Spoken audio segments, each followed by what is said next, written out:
It is a Whirl Wednesday, the day we get an inside look at the people and places featured in Whirl magazine. Today, we're looking at their new one. It's called At Home. Wonderful, wonderful issue. All kinds of great ideas there. Ways that you can decorate your home, whether you're living there or whether you're trying not to live there. For those people trying to sell your house, how do you go about staging it?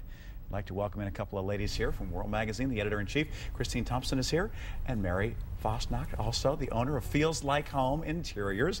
Ladies, welcome. Oh, hey, Rick. What have you got there? Well, this is a new magazine from Whirl Publishing. You know, we do Whirl magazine, and then we decided to do Whirl at Home because we really came to understand the need and the love of real estate here in Western Pennsylvania. So we wanted to get designers together to give ideas of what you can do to make your home, you know, your special place. One of the things that we really found out was the importance of staging. And as you said, it's really great for if you're trying to sell your home. It's also important for your everyday living to understand some of the basic concepts. And so we brought our really good friend Mary Fosnock, and she's going to be here to talk about, you know, some of the great ideas. I think there's a misperception, Mary, that the only time you do staging is when you are trying to sell your house. But oftentimes, if you stage your own place, you say, I like the way this feels. Absolutely, absolutely. And I have a lot of clients that I work with that are selling, and after we go in and stage it and get it ready to sell, they say, I want to stay. I don't know why I'm my selling. House. Yeah. It does happen, doesn't it? It's a great way to live, but it is a little different than our day-to-day living. Most of us don't want to live in a perfectly staged home all the time. You know, we've got our daily life going on, papers coming in and out, kids and everything, and we have to live a little more comfortably. But when your house is on the market, you need to take it to a little different level. I want to put you on the spot here for a second. We hear the term staging all the time. What is it? I mean, is it a matter of cleaning up the clutter, or is it more than that? Well, it is more than that. It is cleaning up, decluttering, but it's depersonalizing the space so that it can appeal to a broad range of buyers. You have to make it now not your home so much, but a product that you're trying to sell out there in the market. So as the homeowner, you really have to have a little shift in your thinking about the property. It may have been your family home for 30 years, but if you want to sell it successfully now, you have to step back and look at it from the buyer's perspective. Now, I can say as a newcomer coming back to Pittsburgh, we've been looking for a home for the last year. We know full well what it's like to walk in, and you find yourself distracted sometimes. You're looking at everybody else's pictures of grandma and the trip to the beach and things like that, that you look past the fact that there's hardwood floors there, and later on you say, they had hardwood there. It really can be distracting, knickknacks, personalized items like that. Very much so. You have to be willing to take those personal items out when you put your house on the market because you want that buyer to feel welcome. Buyers go in and they shop with logic. You know, we look through what's on the listings. We need 4 bedrooms, have to have 3 bathrooms. But once you get that list, then the one that it just feels right when you get in there, that's the one where I've got to have it. I'm going to make an offer. And that's the one that you want to have then. Exactly. Before we get into some particulars about how we go about doing this, how did you come to some of the people who are in the magazine? How do you decide who's going to be in?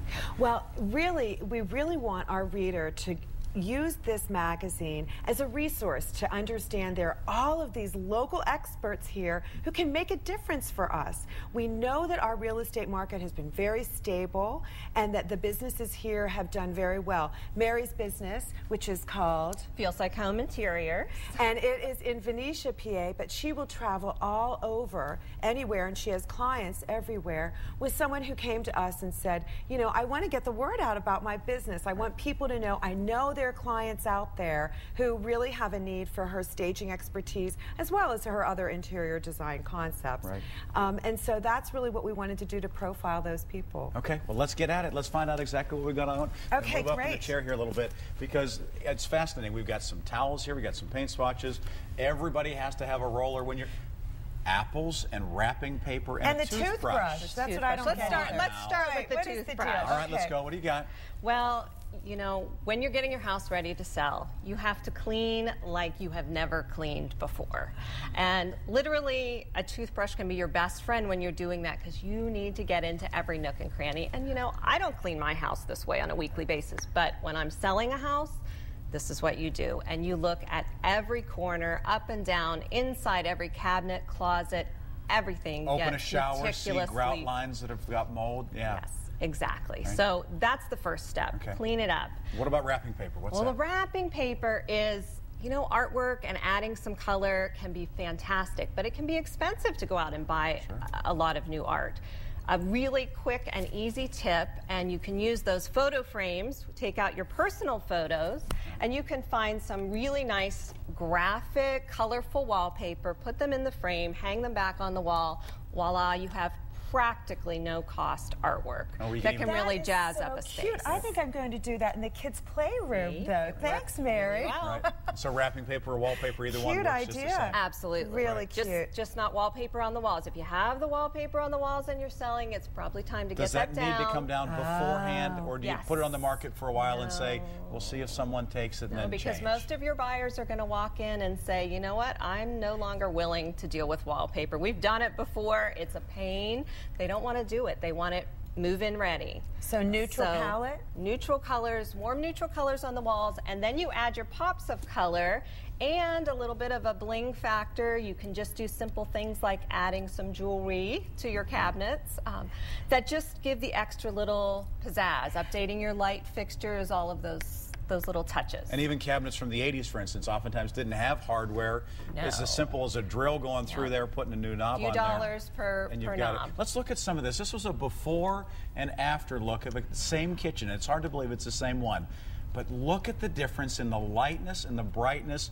You've got some new fixtures in there as far as in the plumbing, paint on the cabinets. What else did you do here? Well, with the exception of new appliances, which was a choice that was made and a little bit more of an expenditure, this whole kitchen was redone for just a few $100s. Right. Paint's not expensive, is it? Paint is not expensive, takes a little bit of time. In this particular kitchen, the hinges were changed out from the older style hinges to the hidden hinges, and that makes a huge difference. Right.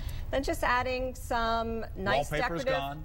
hardware. The wallpaper's gone, nice neutral backsplash and wall color. But see, now this is what you were talking about, Rick. After you would redo your kitchen, I don't think you'd want to leave that. That looks beautiful. Right, so these are tips that anybody could really use. The nice neutral palette. And it doesn't have to be expensive. That's the other thing. Absolutely. We look at another one here, another one of the before and afters, because I think that as we think about the fact that you can make these changes yourself, it doesn't have to take a lot of time either.